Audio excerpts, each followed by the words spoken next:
2013 সালের 2রা April SFI ছাত্র নেতা সুদীপ্ত গুপ্তের মৃত্যু হয় পুলিশের হেফাজতে।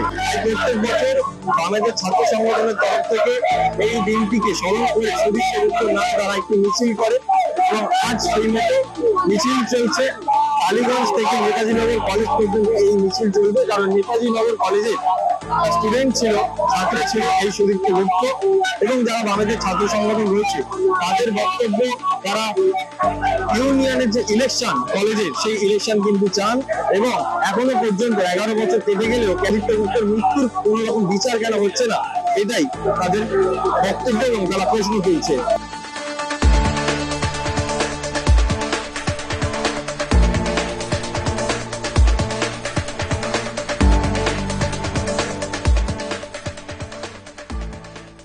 আমাদের মিছিল 2013 সালের 2রা এপ্রিল।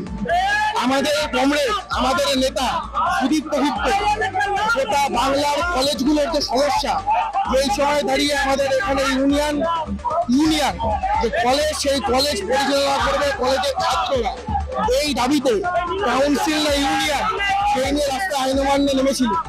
আমরা দেখেছিলাম সেই আইন অমান্য আমাদের যারা নেতৃত্বরা তারা যখন কর্মতলায় গিয়ে পৌঁছায় কলেজ স্ট্রিট থেকে মিছিল করে, তখন পুলিশ অকথ্যভাবে তাদেরকে অ্যারেস্ট করে।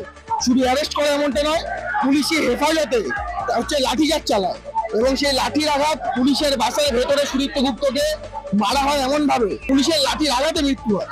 তখন এ রাজ্যের মাননীয় মুখ্যমন্ত্রী হচ্ছে আইপিএলে গিয়ে শাহরুখ খানের নাচ দেখছে নিডেনে। আমরা বলছি যে এই সময় দাঁড়িয়ে এই 2013 থেকে 2024 11টা বছর কেটেছে।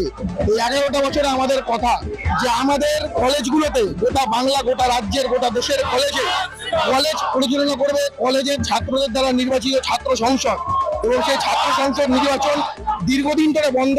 আমরা লাগাতার আন্দোলন চালিয়ে যাচ্ছি যে আমরা চাই ইউনিয়ন ইলেকশন, আমরা চাই কলেজের ছাত্রছাত্রীদের দ্বারা পরিচালিত ইউনিয়ন। সুদীপ্তরা আমাদের এই পথ দেখিয়েছিল। আজকে 11 বছর পর সুদীপ্তদের মৃত্যুর কোনো কিনারা হয়নি। মমতা ব্যানার্জি মেরুদণ্ডহীন একটা মহিলা মুখ্যমন্ত্রী, এ রাজ্যের মুখে আমাদের লজ্জা। আজকাল জন্য অভিষেক সিংহ।